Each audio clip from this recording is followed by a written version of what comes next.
अस्सलाम वालेकुम। मैं उम्मीद करता हूँ आप सब लोग ठीक होंगे और खैरियत से होंगे। आज का जो टॉपिक है वो कंटेनर सिक्योरिटी के हवाले से है। जैसा कि आप जानते हैं कि मैंने क्लाउड नेटिव की एक सीरीज़ स्टार्ट की हुई है जिसके अंदर हम क्लाउड नेटिव के कोर कंपोनेंट्स को देख रहे हैं और उनकी सिक्योरिटी को भी साथ-साथ देखेंगे। इससे पहले मैंने कुछ वीडियो बनाई है जो कि क्लाउड नेटिव के हवाले से थी कि क्लाउड नेटिव क्या है और क्लाउड नेटिव के कौन-कौन से ऐसे मेन कंपोनेंट हैं कि अगर वो हों तो आप कह सकते हैं कि यार ये मेरी एप्लीकेशन क्लाउड नेटिव है, ठीक है? या क्लाउड रेडी है इन शॉर्ट अगर आसान अल्फाज में मैं कहूँ। तो उसी के अंदर एक कंपोनेंट था कि कंटेनराइज़ेशन ऑफ योर एप्लीकेशन होनी चाहिए, ठीक है? तो जो कंटेनराइज़ेशन है अ, उसकी सिक्योरिटी के हवाले से आज मैं बात करूँगा कि कंटेनर तो हमने बना लिए, अब उसको सिक्योर भी करना है और वो कैसे सिक्योर करना है अ, हम उसको इस वीडियो के अंदर देखेंगे। आगे चलते हैं। अ, जो लोग मुझे जानते हैं, मेरा नाम बिलाल है और मैं डेवऑप्स, डेवसेकऑप्स, क्लाउड सिक्योरिटी पढ़ता और पढ़ाता रहता हूँ। अच्छा, थोड़ा-सा अब बात कर लेते हैं कंटेनर क्या है, क्योंकि सिक्योरिटी को समझने से पहले कंटेनर को समझना बहुत ज़रूरी है। Container is a type of a virtualisation technology, ठीक है? वर्चुअलाइज़ेशन टेक्नोलॉजी नई नहीं है, ये बहुत पुरानी है।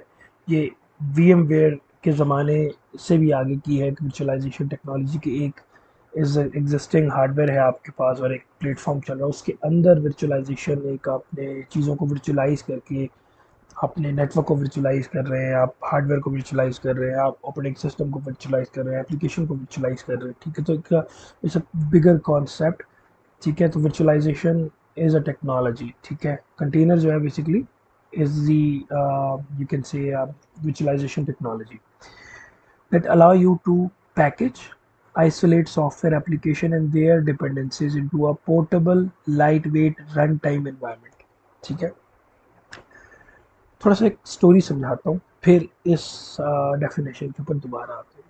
तो इमेजिन करें कि आप डेवलपर हैं, आपने एप्लीकेशन बनाई है, ठीक है? आपने बना ली एप्लीकेशन, ज़बरदस्त चल रही है, आपके पास कोई मसले मसाइल नहीं है, आपने उठाया और अपने कस्टमर को दे दिया। जब कस्टमर के एनवायरनमेंट में गया तो वहाँ पे वो एप्लीकेशन नहीं चली, वहाँ पे डिपेंडेंसीज़ के मसले आ गए, वहाँ पर फॉर एग्जांपल जावा की एप्लीकेशन थी तो जावा का ये वाला वर्जन चाहिए या जेआरई चाहिए, तो वहाँ पे बड़े मसले मसाइल हो गए और आपके टाइम डिलेज भी आए, तो जिसकी वजह से बैड रिप्यूट हो गई कि यार एप्लीकेशन तो चल ही नहीं रही। फिर वापस आए, फिर उसको ठीक किया, फिर उसी हिसाब से। तो इस सारे मसलों को हल करने के लिए मार्केट के अंदर बहुत सारे सॉल्यूशंस आए, जिसमें से वाज वन ऑफ के यार आप एक काम ये करें कि अपनी एप्लीकेशन को एक डब्बे में बंद कर दें और डब्बे में सब कुछ डाल दें, उसको पैक करके कस्टमर को दे दें, वो सिर्फ डब्बा खोले और अपना काम चला दे, ठीक है? तो डब्बा मीन्स कंटेनर, ठीक है? कंटेनर के अंदर आप क्या करते हो कि एक कंटेनर बनाते हो, सारी डिपेंडेंसीज डालते हो, उसका एप्लीकेशन से रिलेटेड जो भी रिक्वायर्ड पैकेजेस हैं सब डालते हो, एप्लीकेशन को डालते हो और कंटेनर दे देते हो कस्टमर को। कस्टमर कुछ नहीं करता, कस्टमर सिर्फ कंटेनर को चला देता है, दैट्स इट, ठीक है? तो जो बात की थी पैकेज की, वो यही वाली पैकेज है कि हमने कंटेनर को और उसकी डिपेंडेंसीज को एक जगह पैकेज कर देना है, उसको पैक करके कस्टमर को दे देना है। Isolate software, again it's isolate because आप अपनी एक बाउंड्री के अंदर, आप एक अपने बॉक्स के अंदर चलते हो, आपकी कोई भी चीज़ बाहर की दुनिया से डिपेंडेंट नहीं होती। मतलब फॉर एग्जांपल कंटेनर्स के बाहर आकर आपने कोई कॉन्फ़िगरेशन लेवल चेंज किया, इतना ज़्यादा फ़र्क एप्लीकेशन को नहीं पड़ेगा, बट यस नेटवर्क के पॉइंट ऑफ व्यू से यस पड़ सकता है, बट एप्लीकेशन मैनेजमेंट के पॉइंट से नहीं पड़ेगा, ठीक है?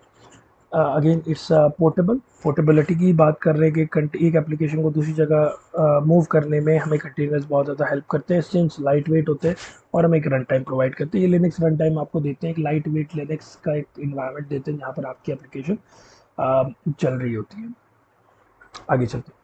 Each container run as an isolated process with its own file system, network interfaces, resources, but share the same underlying operating system kernel with the host system. Uh, like I said, कि ये आपको isolate software आपको provide करते हैं, package आपको करने में काम आता है, और इसका जो है अपने ही एक फाइल सिस्टम है, अपने ही नेटवर्क इंटरफेसेस है, अपने ही रिसोर्सेज है। ठीक है, ये एवरीथिंग इज आइसोलेट। ठीक है, फाइल सिस्टम के पॉइंट ऑफ से, नेटवर्क के पॉइंट ऑफ व्यू से, और रिसोर्सेज के पॉइंट ऑफ व्यू से, but shares same operating system.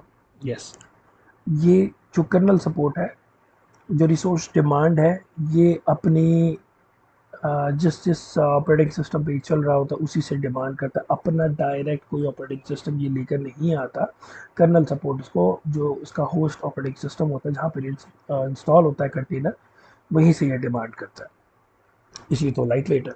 ठीक है, अब मार्केट के अंदर बहुत सारे कंटेनर की प्रोडक्ट्स मौजूद हैं, लेकिन जो दो मेन मार्केट के अंदर यूज़ होती हैं वो है डॉकर और पॉडमैन, जिनके ऊपर एटलीस्ट जो है वो मैंने काम किया है, और मार्केट में they are dominating. Docker Docker is one of the first choice, कि अगर आपने कंटेनराइजेशन के साथ खेलना है तो आप डॉकर के साथ खेल सकते हैं।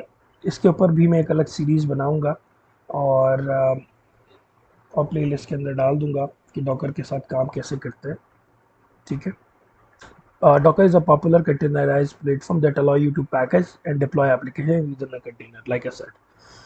ठीक है, Podman also it's a Docker engine but without daemonless। अब इसके जब हम Docker पढ़ेंगे एक्चुअली, तो हम जब डिफरेंस देखेंगे कि डॉकर और पॉडमैन में क्या डिफरेंस है, कि बेसिकली ये जो है वो डीमन के ऊपर काम करता है, कि इसका एक डीमन इंस्टॉल हो जाता है, और वाया डीमन जो है डॉकर इंजन और अपने कंटेनर से वाया डीमन बात करता है। यहाँ पर डीमन कोई नहीं होता, अपना एक तरीक़ेकार है पॉडमैन का काम करने का, उसके इंजन के काम करने का। तो दोनों में बड़ा थोड़ा स्लाइटली डिफरेंट है, बट टेक्नोलॉजी एडवांसमेंट जो है वो पॉडमैन में ज़्यादा है, बट डिफेक्टो स्टैंडर्ड डॉकर ही है, और मार्केट के अंदर डॉकर ही चलता है। फिर इसी तरह ही कंटेनर रन टाइम इंजन वो है, it's again a light weight container that is design specific for Kubernetes. अभी कुबरनिटीज़ के अगेन इसकी भी मैं अलग से सीरीज़ करूँगा। कुबरनिटीज़ इज दी ऑर्केस्ट्रेशन। ठीक है, कंटेनर ऑर्केस्ट्रेशन यानी कंटेनर का मैनेजर है, कंटेनर को एफिशिएंटली चलाने के लिए, मैनेज करने के लिए काम आता है। इसके ऊपर भी मैं डिटेल से वीडियो बनाऊंगा, अगर आपको नहीं पता तो मेरे चैनल के साथ जुड़े रहें। फिर LXC है, LXD है। ठीक है, ये भी लिनक्स कंटेनर हैं, कंटेनर डीमन है। ये लाइट वेट वर्चुअलाइजेशन या कंटेनराइजेशन टेक्नोलॉजी है, that is design to run application in isolate Linux environment. Like ये भी एक टेक्नोलॉजी है like Docker and Podman. Racket is also a container runtime which is developed by Core OS that is designed to be secure, efficient. ठीक है, again this is the another player like Docker and Podman within the container and space। आगे चलते हैं। अब थोड़ा सा जो मैं बात कर रहा था कि कंटेनर काम कैसे करता है, कंटेनर को क्या क्या चाहिए होता है। अब ये यहाँ पर देखें कि वर्चुअल मशीन और कंटेनर में मेजर डिफरेंस क्या है। ठीक है, हम इफ़ यू रिमेंबर, हमने कोई वीएम शेयर करनी होती थी, हम उसको एक्सपोर्ट करके उसकी जो फाइल्स होती थी वो हम दे देते थे, और वहाँ से डबल क्लिक करके वो उसको पोर्ट कर लेता था। तो पोर्टेबिलिटी तो वहाँ पर भी हमें मिल रही थी, लेकिन मसला क्या आता था कि वहाँ पर भी मसला यही था कि जी हमें हाइपरवाइज़र इंस्टॉल होना चाहिए, हाइपरवाइज़र के अंदर से जाकर आपको वीएम को इंपोर्ट करना पड़ता था, देन फिर उसको चलाना पड़ता था। उससे भी मेजर डिफरेंस था कि आपके पास इंफ्रास्ट्रक्चर था, आप एक हाइपरवाइज़र डालते थे। ठीक है, इंफ्रास्ट्रक्चर से पहले यहाँ पर ओएस होती थी, ओएस से ऊपर हाइपरवाइज़र डालते थे। फिर फॉर एग्जांपल VM1 बनाई, उसके अंदर पहले मैं ओएस डालता था, फिर उसकी बाइनरी डालता था, फिर एप्लीकेशन डालता था।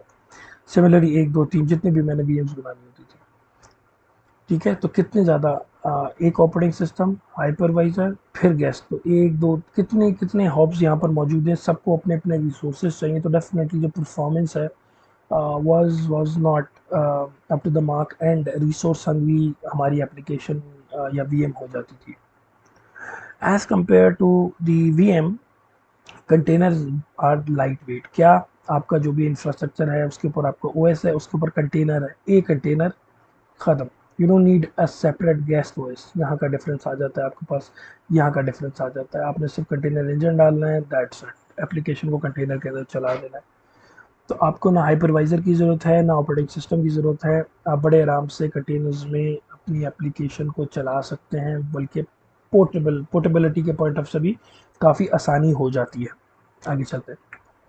अब सिंस ये जो टॉपिक है हमारा कंटेनर सिक्योरिटी के अराउंड ही है और इसी को ही हम देख रहे हैं, तो there are certain risk involve, क्योंकि जो टेक्नोलॉजी होती है और वो ज़्यादा इन होती है और ज़्यादा इन यूज़ होती है, तो उसके ऊपर रिस्क भी उतने ही ज़्यादा अकर होना शुरू हो जाते हैं। अब वो रिस्क क्या क्या है, आइए चले देखते हैं। Containers are vulnerable to several type of security threats, risk and vulnerability.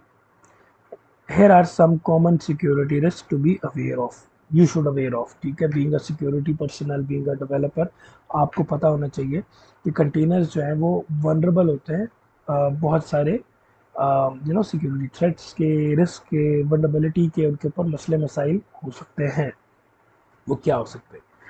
Image risk हो सकते हैं, रजिस्ट्री के रिस्क हो सकते हैं, ऑर्केस्ट्रेटर के रिस्क हो सकते हैं, कंटेनर के रिस्क हो सकते हैं, होस्ट ओएस के रिस्क हो सकते हैं। मतलब जो आप इमेज बनाते हैं, कंटेनर की इमेज जो बनाते हैं, उसके अंदर वनरेबिलिटी हो सकती है, वो इमेज मिसकॉन्फ़िगर्ड हो सकती है, या उसके अंदर कोई मैलवेयर हो सकता है, या आपने कोई इस तरह उसकी कॉन्फ़िगरेशन कर दी है कि उसकी जो सीक्रेट्स हैं आपने प्लेन टेक्स्ट में क्लियर में रख दिए हैं, या कोई कमेंट करके आपने वहाँ पर कोई सीक्रेट लीक कर दिया है, या अनट्रस्टेड कंटेनर आपने कोई कंटेनर इंजन यूज़ कर लिया जिसकी वजह से इमेज को रिस्क आ जाते हैं।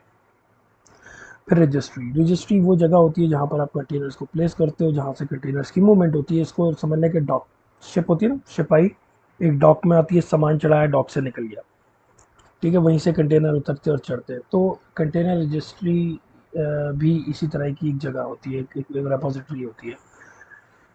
उसकी जो उसके उसके ऊपर जो रिस्क है basically insecure connection to the registry, ठीक है, still images in registry, insufficient authentication on authorization and restriction on the registry itself, ठीक है। जो नेटवर्क कनेक्शन है या जो कनेक्शन है container towards registry, registry towards connection should be secure.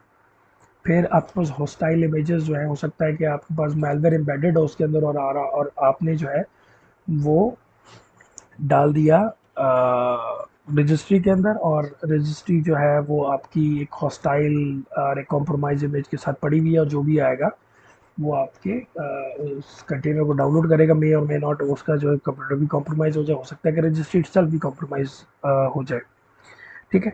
फिर रजिस्ट्री के इटसेल्फ ऊपर जो है प्रॉपर ऑथराइजेशन होनी चाहिए, ऑथेंटिकेशन होनी चाहिए, और रिस्ट्रिक्शंस होनी चाहिए, पब्लिक प्राइवेट प्रॉपरली डिफाइन होनी चाहिए, कौन सी चीज़ किसके लिए अवेलेबल है, किसके लिए अनअवेलेबल है। तो इस तरह के आपने रिस्क को एड्रेस करना है। फिर ऑर्केस्ट्रेटर जो ऑर्केस्ट्रेटर यानी जो कुबरनेटीज़ है, ओपनशिफ्ट है, इस तरह के जो सॉफ्टवेयर हैं जो कि मैनेजर्स हैं कंटेनर्स के, उनके ऊपर एडमिनिस्ट्रेटिव एक्सेस प्रॉपर होना चाहिए, उनकी कॉन्फ़िगरेशन प्रॉपरली होनी चाहिए, उनके ऊपर जो एक्सेस है वो वेल डिफाइन होना चाहिए। कंटेनर जो एक्सेस लेगा या कंटेनर के ऊपर जो ऑर्केस्ट्रेटर एक्सेस लेगा, that should be properly authorize. फिर कंटेनर के रिस्क है, कंटेनर के रिस्क के अंदर जो वनरेबिलिटी है हमारे रन टाइम सॉफ्टवेयर में, फॉर एग्जांपल मैंने डॉकर इंजन किया, डॉकर इंजन के अपने अंदर कोई मसले मसाइल हैं, कोई सिक्योरिटी फ्लॉज हैं, वो भी एड्रेस होनी चाहिए। फिर जो वनरेबिलिटीज़ हैं एप्लीकेशन के अंदर, that should be properly address. फिर रो कंटेनर्स है, रो कंटेनर का मतलब ये कि ऐसा कंटेनर जो कि रोग हो गया, उसमें मालवेयर इंस्टॉल हो गया और वो रजिस्ट्री में पड़ा और आपने इंस्टॉल कर लिया और कंटेनर में चल रहा है, you will be compromise, right. फिर insecure container configuration, untrusted access towards container, again ingress और एग्रेस पे जो कंटेनर में ट्रैफिक आ रही इन एंड आउट पे, वो अनट्रस्टेड नहीं होनी चाहिए, दैट शुड बी ट्रस्टेड, ठीक है। फिर होस्ट की, अब जो होस्ट है जिसने अपना कर्नल पेश किया हुआ है कंटेनर के पास और कंटेनर उसको यूटिलाइज कर रहा है, और सिंस हमने कहा था कि इसका कोई सॉफ्टवेयर सेपरेट ऑपरेटिंग सिस्टम नहीं है, ये इसी होस्ट का ऑपरेटिंग सिस्टम यूज़ करता है, तो फॉर एग्जांपल ये होस्ट का जो ऑपरेटिंग सिस्टम है अगर कॉम्प्रोमाइज़ हो गया, तो डेफिनेटली इसके ऊपर जितनी भी कंपोनेंट है that will be affected definitely, ठीक है। तो आपने अपने ओएस को भी सिक्योर करना है, since it's a very large attack surface, ठीक है। शेयर्ड कर्नल होता है, होस्ट कंपोनेंट वल्नरेबिलिटीज़ हो सकती हैं, यूज़र के जो इम्प्रॉपर एक्सेस हो सकते हैं, और फाइल की टेम्परिंग हो सकती है। There are multiple ways. इसके ऊपर आप कोई हार्ड एंड फास्ट रूल नहीं लगा सकते। फॉर इंस्टेंस जब हम ऑपरेटिंग सिस्टम की बात करते हैं तो ऑपरेटिंग सिस्टम का जो अटैक वेक्टर है वो बहुत ज़्यादा बड़ा हो जाता है, ठीक है। तो आपने इसको भी सिक्योर करना है। जी, अब बात करते हैं कि हम कंटेनर्स को प्रोटेक्ट किस तरह कर सकते हैं, और जो रिस्क अभी मैंने थोड़ी देर पहले डिस्कस किए हैं उनको हम ओवरकम किस तरह से कर सकते हैं। तो ये कुछ स्टेप्स हैं जो कि मैंने लिख दिए हैं। पहला जो स्टेप है वो है सिक्योर कंटेनर इमेज। आप जो भी कंटेनर बनाएंगे आपने मेक श्योर करना है कि उस कंटेनर को आपने सिक्योर करना है। किस तरह से करेंगे कि आप जो है वो ट्रस्टेड इमेजेस यूज़ करें, पहली चीज़। उसके बाद उसका स्कैन करें, खा वो स्टैटिक एनालिसिस करें, डायनामिक करें, ये आपकी चॉइस है, बट आई विल रिकमेंड कि आप जो है वो ट्रस्टेड इमेज यूज़ करें, और साथ साथ उसकी इमेज की डायनामिक स्कैनिंग भी साथ साथ करें डिप्लॉयमेंट से पहले। फिर रेगुलर अपडेट करें अपनी इमेजेस को, ठीक है। लेटेस्ट वर्जन के ऊपर लेके जाएं। जो भी मार्केट में पैच अवेलेबल है या कोई पैच आया है, कोई एडवाइजरी आई है, आपने अपने इमेज को सिक्योर करना है बाय इम्प्लीमेंटिंग दोज पैचेस। फिर है इम्प्लीमेंट एक्सेस कंट्रोल। अपने कंटेनर के ऊपर, अपने रजिस्ट्री के ऊपर आपने प्रॉपर एक्सेस कंट्रोल इम्प्लीमेंट करना है। वहाँ पर यूज़र की सेग्रीगेशन होनी चाहिए, हर यूज़र की जो रोल्स है वो प्रॉपरली डिफाइन होने चाहिए, ताकि आपका जो यूज़र है, आपकी जो कंटेनर है, आपकी जो रजिस्ट्री है वो सिक्योर रह सके।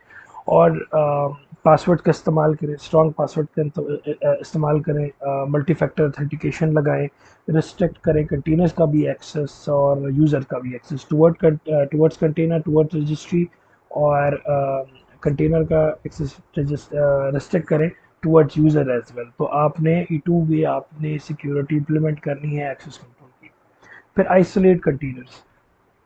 आपने जब भी अपने अपने जब कंटेनर बनाया होगा या बनाए, आपने अपने कंटेनर को प्रॉपर नेम स्पेसेस के अंदर डालना है। उनका प्रॉपर प्रोजेक्ट होना चाहिए, सी ग्रुप्स आपने बनाने हैं, ताकि वो पर्टिकुलर चीज़ सिर्फ उस पर्टिकुलर ग्रुप के ऊपर अप्लाई हो, और वो ग्रुप का ही एक्सेस उसको मिल रहा हो, ताकि अटैकर जो है वो प्रिविलेज एस्केलेशन या कंटेनर स्केप ना कर सके और होस्ट सिस्टम का एक्सेस ले सके। तो इस तरह की छोटी छोटी चीज़ों का आपने ख्याल रखना है जब आपने कंटेनर डिज़ाइन करना है।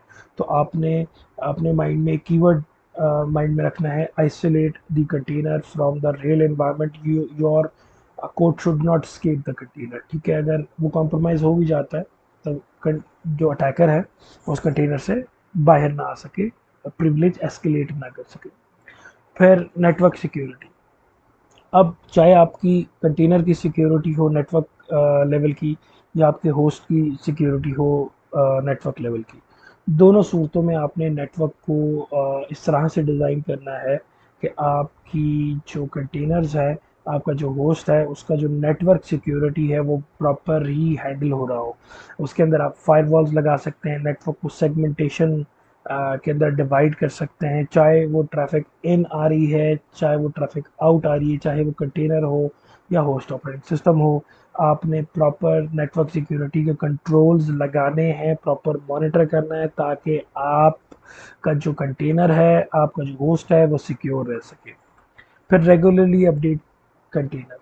मैंने जैसे ऊपर सिक्योर कंटेनर इमेजेस के अंदर बात की थी कि जो भी आपके पास अपडेट आती है, चाहे वो इंजन की हो, चाहे वो इमेज की हो, चाहे वो कंपोनेंट की हो, चाहे वो एप्लीकेशन की हो, आपने रेगुलरली अपने कंटेनर को अपडेट करना है, और आपने स्कैनिंग करनी है आउटडेटेड कंपोनेंट इमेजेस के अंदर, वो आइडेंटिफाई करके उनको अपडेट करना है, ताकि आपका जो कंटेनर है, आपका जो एप्लीकेशन है जो कि कंटेनर के अंदर चल रही है, that should be secure enough. फिर इम्प्लीमेंट रिसोर्स लिमिटेशन। आपने रिसोर्स के ऊपर चेक एंड बैलेंस ज़रूर रखना है। ऐसा ना हो कि कंटेनर इतनी रिसोर्स डिमांड करना शुरू कर दे कि आपको होस्ट ऑपरेटिंग सिस्टम क्रैश कर जाए, या ऐसा भी ना हो कि आप आपका जो कंटेनर है जो रिसोर्स डिमांड कर रहा है वो उसको उतनी ना मिले और तब भी वो क्रैश कर जाए या सही तरह चले ना। तो डीडॉस के प्रोस्पेक्टिव में, रिसोर्स लिमिटेशन के प्रोस्पेक्टिव में आपने उसको कंट्रोल करना है, कंटेन करना और मॉनिटर करना है रिसोर्सेज को, ताकि आपका कंटेनर, आपका होस्ट जो कि उस कंटेनर को चला रहा है और इंजन जो कि आपके कंटेनर की रिक्वेस्ट को प्रोसेस कर रहा है वो चलते रहे। फिर data encryption very important, use encryption to protect sensitive data stored in container, use data management practice, secure data management practice to prevent data exposure and unauthorized access। आपने इंक्रिप्शंस का इस्तेमाल करना है, आपका जो भी डेटा आपके कंटेनर में पड़ा हुआ है वो इंक्रिप्टेड फॉर्मेट में होना चाहिए। आपकी जो डेटा इन रेस्ट हो, डेटा इन ट्रांजिट हो या डेटा इन प्रोसेस हो, उनके ऊपर आपने इंक्रिप्शन प्रॉपरली लगा के रखनी है ताकि आपका डेटा अनऑथराइज एक्सेस से, अनऑथराइज डिस्क्लोजर से, एक्सपोजर से बच सके। सबसे last, use security best practice. जो भी प्रैक्टिस बेस्ट प्रैक्टिस मार्केट में अवेलेबल है, चाहे वो आस्प टॉप 10 हो, चाहे वो CIS बेंच मार्किंग हो, सेंस टॉप 25 हो, या कुबरनेटीज की बेस्ट सिक्योरिटी प्रैक्टिस हो, या कंटेनर को हार्डन करने के लिए कोई सिक्योरिटी बेस्ट प्रैक्टिस, आपने कोशिश ये करनी है कि इंडस्ट्री की जो एक्सेप्टेड प्रैक्टिस हैं उनको अपने कंटेनर्स में, अपने ऑर्केस्ट्रेटर में, अपने होस्ट में, अपने डिप्लॉयमेंट में, अपनी कॉन्फ़िगरेशन में इस्तेमाल करना है ताकि आपका कंटेनर सिक्योर रह सके और आप अपने जो आपकी इमेज है वो सिक्योर रह सके। मैं उम्मीद करता हूँ आपको ये वीडियो पसंद आई होगी। अगर आपको ये वीडियो मेरी पसंद आई है तो मेरे चैनल को लाइक करें, सब्सक्राइब करें और मुझे कमेंट करके ज़रूर बताएं कि मैं आपकी नॉलेज में किस तरह से इजाफ़ा कर सकता हूँ, और कोई ऐसा टॉपिक जो आप सुनना और देखना चाहते हैं मुझे ज़रूर बताइएगा। और उन लोगों का बहुत बहुत शुक्रिया जो मुझे कमेंट करके बता रहे हैं कि मैं अपनी वीडियोज़ को किस तरह से इम्प्रूव कर सकता हूँ। आप सबका बहुत बहुत शुक्रिया। अपना बहुत ज़्यादा ख्याल रखिएगा। तब मिलते हैं अगली वीडियो में। शुक्रिया।